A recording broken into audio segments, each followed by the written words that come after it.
Tara na guys, ito na. Punta natin yung kanyang taas. Kikita po natin yan, meron po siyang tangke. Parang totoo siya.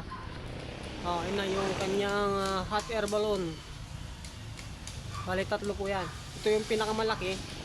Ayan, yung pinakamalaki. Ito yung pangalawang maliit. Ito yung pangatlo naman na maliit din. Yung sa gitna, yun na yung pinakamalaking hot air balloon nila. Ito, napakaganda. At meron pa siyang tangke dito. Ito yung ginamit nilang mga mangkag. Scrap. Ayan. Mga tagluto yung mga kawayan. At ito naman yung tali, straw, at takip ng mga soft drinks.